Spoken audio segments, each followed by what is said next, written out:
경제주파수 심층 분석에 오신 걸 환영합니다.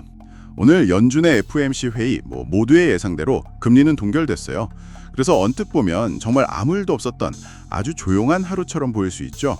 하지만 저는 오늘 이 상황을 폭풍 전의 고요라고 부르고 싶어요. 그 잔잔한 수면 아래를 이렇게 들여다보면 워싱턴과 실리콘밸리에서 벌어지고 있는 두 개의 거대한 권력 게임이 숨어 있거든요. 하나는 연준이 정치적 중립성을 어떻게 증명할 것인가에 대한 싸움이고, 또 다른 하나는 빅테크가 투자의 효율성을 어떻게 증명할 것인가에 대한 싸움이에요. 오늘 당신과 함께 이 두 가지 싸움의 본질을 아주 깊이 파헤쳐 보겠습니다. 네, 특히 그 빅테크 쪽 싸움은 정말 흥미로워요. 시장의 평가 기준이 완전히 뒤바뀌는 어떤 패러다임의 전환을 보여주고 있거든요. 이제 단순히 AI의 미래를 걸고 어마어마한 돈을 쏟아붓고 있습니다. 이 선언만으로는 더 이상 안 통하게 됐어요. 똑같이 정말 천문학적인 돈을 썼는데 왜 한쪽은 환호하고 다른 한쪽은 외면했는지 그 결정적인 차이를 짚어드릴게요. 좋습니다.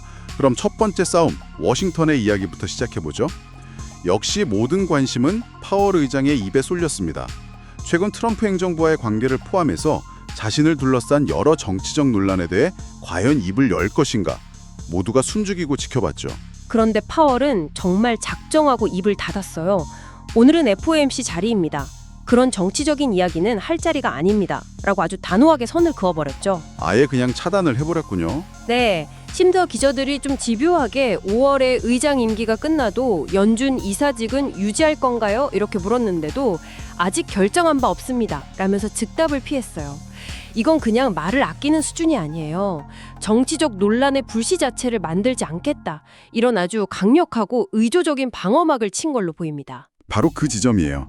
그렇게 거의 모든 질문에 철벽을 치던 사람이 유일하게, 그것도 아주 길고 명확하게 자기 생각을 밝힌 질문이 딱 하나 있었잖아요. 저는 그 장면에서 정말 소름이 돋았어요. 바로 차기 의장에게 어떤 조언을 남기고 싶냐는 질문이었죠. 맞아요. 그 순간만큼은 정말 표정도 달라졌어요. 그는 마치 유언을 남기듯이 이렇게 말했죠. 선출직 공무원과 엮이지 마십시오. 선출 정치에 휘말리지 마십시오. 와. 연준이 민주적 정당성을 확보하는 유일한 통로는 의회뿐이니까 오직 의회랑 정해진 절차를 통해서만 소통하라는 거예요. 이건 사실상 후임자에게 보내는 경고이자 어떻게 보면 간절한 부탁인 셈이죠. 나처럼 정치적 외풍에 시달리지 말고 연준의 독립성을 반드시 지켜내라는 강력한 메시지를 남긴 겁니다.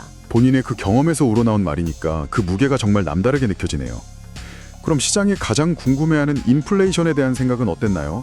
여기서도 뭔가 힌트가 좀 있었을까요? 인플레이션에 대해서는 의외로 자신감 있는 태도를 보였어요.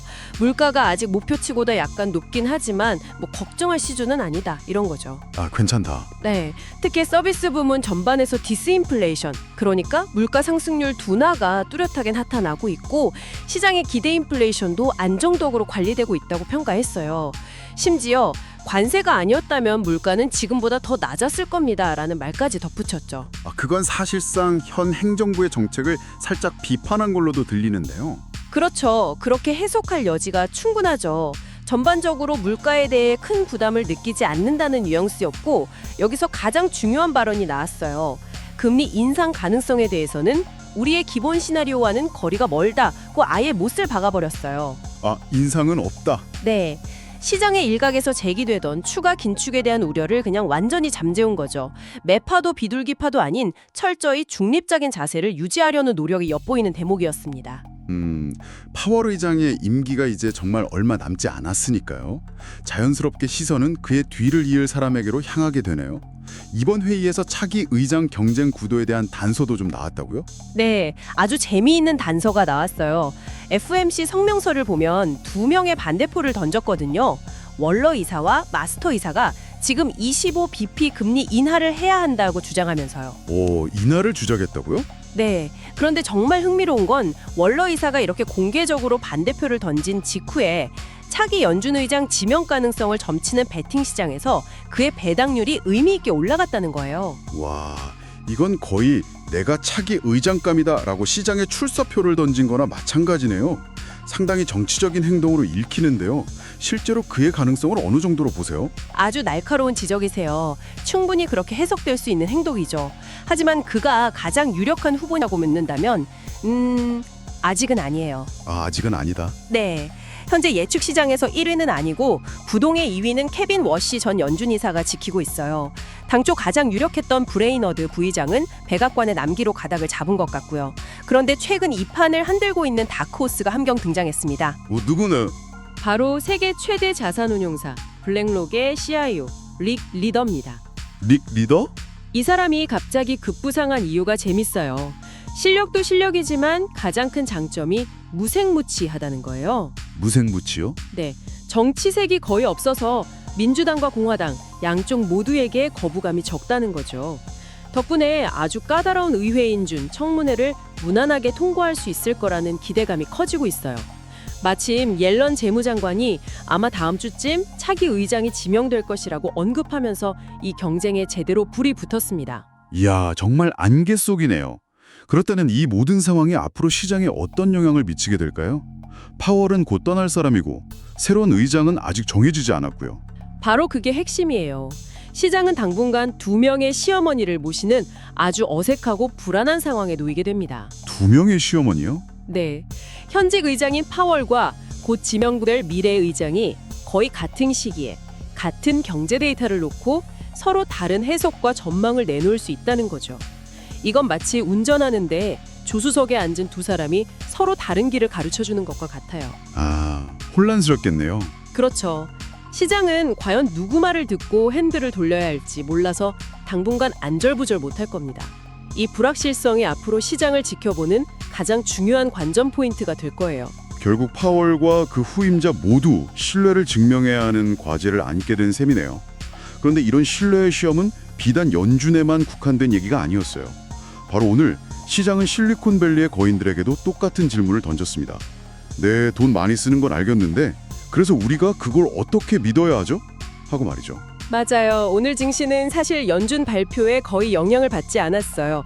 S&P 500 지수는 이미 FOMC가 시작되기 전에 사상 처음으로 7,000을 돌파했으니까요. 이미 모를 대로 올랐죠. 네, 시장의 진짜 주인공은 기술주, 그중에서도 반도체와 AI였습니다.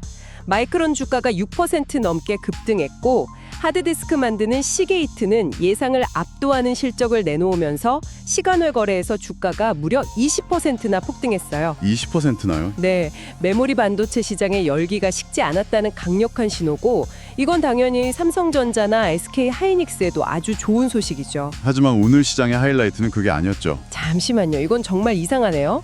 마이크로소프트와 메타 두 회사 모두 AI의 미래를 걸고 천문학적인 돈을 쏟아붓고 있는데 실적 발표 후에 한 곳은 주가가 하락하고 다른 한 곳은 9% 가까이 폭등했다고요?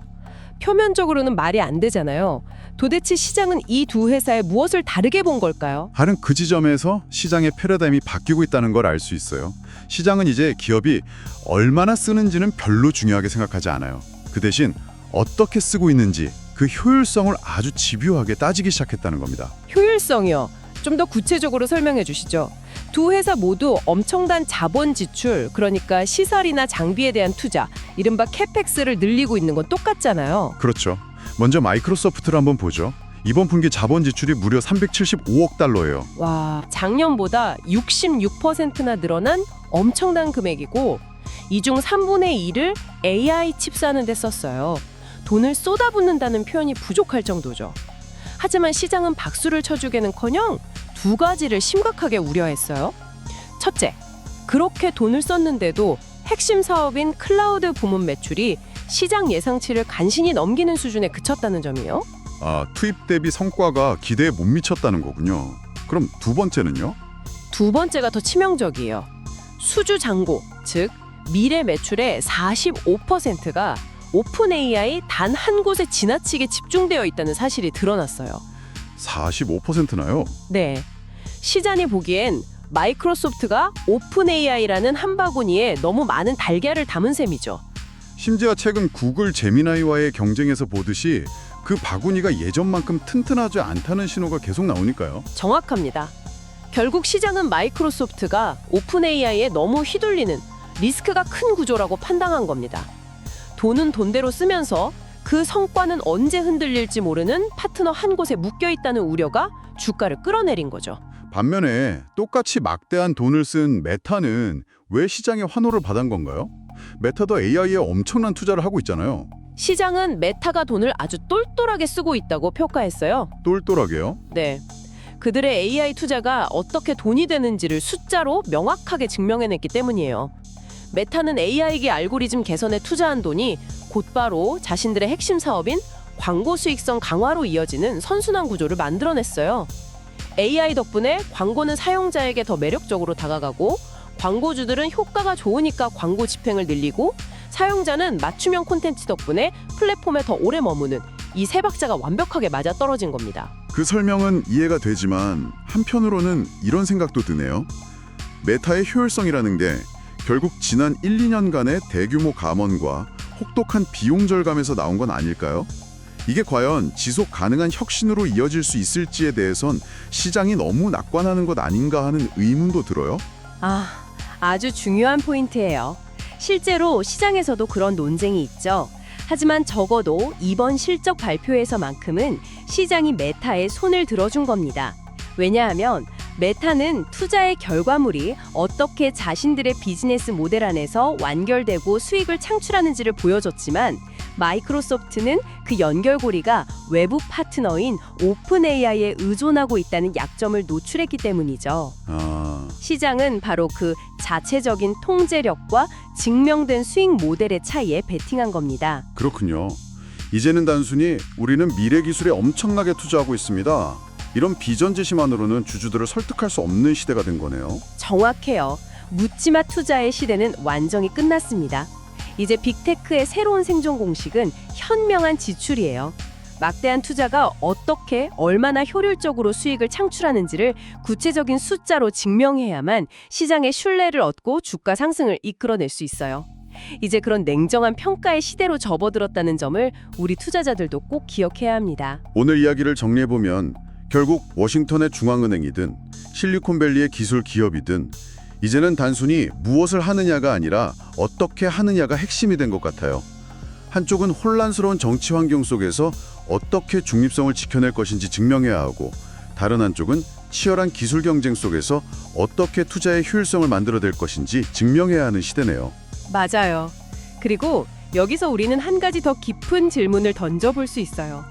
마이크로소프트든 메타든 지금 모든 빅테크 기업들은 이런 효율성 논란과 무관하되 자본 투자를 계속해서 더 공격적으로 늘리고 있거든요.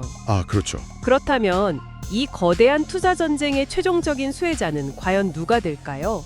AI 모델을 만드는 기업일까요? 아니면 그 모델을 돌리는 데 필요한 반도체나 인프라를 제공하는 기업일까요? 이 질문에 대한 당신만의 답을 찾아보는 것. 그것이 앞으로 당신의 소중한 자본을 어디에 투입할지 결정하는데 아주 중요한 나침판이 될 수 있을 겁니다. 깊이 생각해볼 만한 화두를 던져주셨네요. 오늘 심층 분석은 여기서 마무리하겠습니다.